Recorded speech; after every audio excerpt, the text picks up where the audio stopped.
You're sitting at a restaurant on a Friday night, menu open, and you do the thing you swore you'd stop doing. You check your bank account under the table. The number stares back at you and you think, am I doing okay? Am I behind? And the terrifying part is you genuinely don't know. Most Australians don't know, not because they're bad with money, but because nobody ever gave them a real number, not a vague feel-good target, a real, specific, this is what comfortable actually costs in this country number. Here's the thing that catches almost everyone off guard. Comfortable in Australia is not one number. It's three completely different financial realities depending on where you live, how you live, and what stage of life you're in. The Association of Superannuation Funds of Australia, ASFA, publishes a retirement standard every year, and their 2025 figures show a single person needs around $57,000 a year for a comfortable retirement. A couple needs just over $83,000. Those numbers look fine until you realise they assume your home is paid off.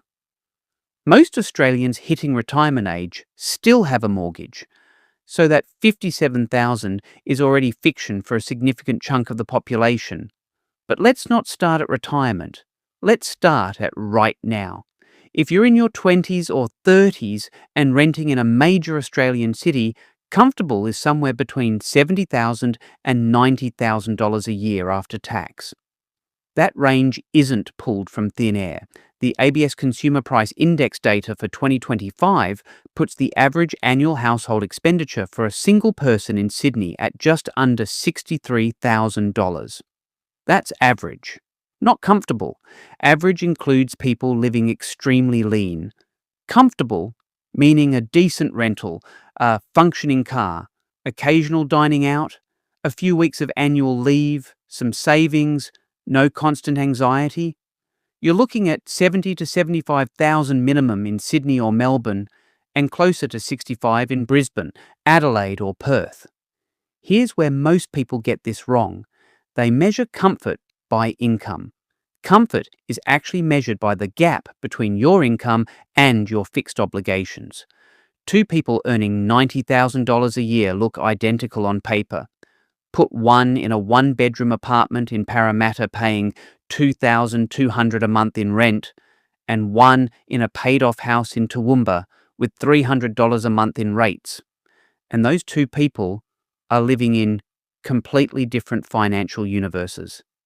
Think about what that actually means for you right now. If you're carrying rent or a mortgage, a car loan, HECS-HELP debt, and the average Australian household spending figure, you need to do the subtraction differently. The HECS threshold for 2025 to 2026 sits at $54,635, and repayments start at 1% of your gross income. By the time you're earning $85,000, you're paying 3% of your gross directly to the ATO before you even see it. That's over $2,500 a year quietly leaving your account that most people forget to count when they calculate their comfortable number. Here's where the contrast gets real.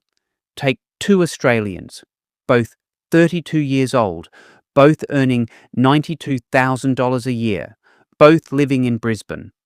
Sarah rents a two-bedroom unit at $2,200 a month. She drives a financed car at $400 a month. She has $60,000 in HECS debt. She contributes the mandatory 11.5% super and nothing extra.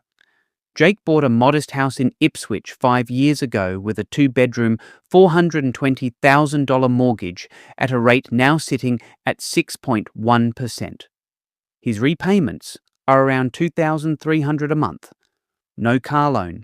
His salary sacrifices an extra $5,000 a year into super. In 10 years, Sarah has a super balance of approximately $130,000 and no property. Her HECS is likely cleared, but her income has gone up slowly while rental prices have outpaced her savings rate. She is not behind, but she is not ahead. Jake's super sits closer to 175,000 with the voluntary contributions. His house in Ipswich, based on historical Brisbane corridor growth rates, is likely worth somewhere between 700,000 and 800,000. His mortgage is substantially paid down, same income, same starting city. 10 years. Jake has a net worth lead of over $500,000. Same payslip, different mechanism. And here's the part nobody taught you in school. Comfortable is not a static number, it's a ratio. It's the ratio of what you earn to what you owe, multiplied by what your assets are doing while you sleep.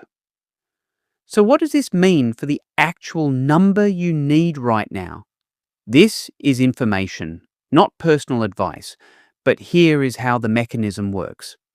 Financial researchers broadly agree that a sustainable, comfortable life in Australia requires your monthly take-home to cover rent or mortgage at no more than 30%, essential living costs at roughly 40%, and the remaining 30% split between savings, super contributions beyond the mandatory amount, and actual discretionary spending, like the Friday night restaurant. If any one of those three buckets is being raided to feed another, you are not comfortable. You are surviving with good optics. The number most Australians should be targeting isn't a salary figure, it's a position figure. The Australian Securities and Investments Commission, ASIC's Moneysmart modelling, suggests that someone in their mid-30s aiming for a comfortable retirement at 67 needs a super balance today of at least $100,000 and annual voluntary contributions of at least $3,000 on top of the mandatory 11.5%. Most Australians in their mid-30s have around $60,000 to $70,000 in super. That's not a disaster, but it means the gap is already opening. Here is the moment that should make you pause. The average Australian pays more in interest on consumer debt in their lifetime than they ever voluntarily contribute to their own super above the mandatory minimum. Let that sit. We are extraordinarily good at paying interest to other people's wealth-building vehicles and quietly terrible at funding our own. Platforms like Pearler, Vanguard Direct, or CommSec Pocket make it genuinely straightforward to build an investment position outside super in a diversified ETF like VAS or A200 with as little as $500 to start. The magic isn't the platform. The magic is that money you do not see, you do not spend. Automatic transfers beat willpower every single time. Comfortable in Australia in 2026 isn't 60,000. It isn't 100,000. It is the moment when your income, your obligations, and your assets reach a ratio where a single bad month doesn't spiral into 3 bad months. Most Australians are one unexpected bill away from that spiral. The ones who aren't didn't earn their way out. They structured their way out. You now know exactly how that structure works. The question is what you're going to do differently this week than you did last week.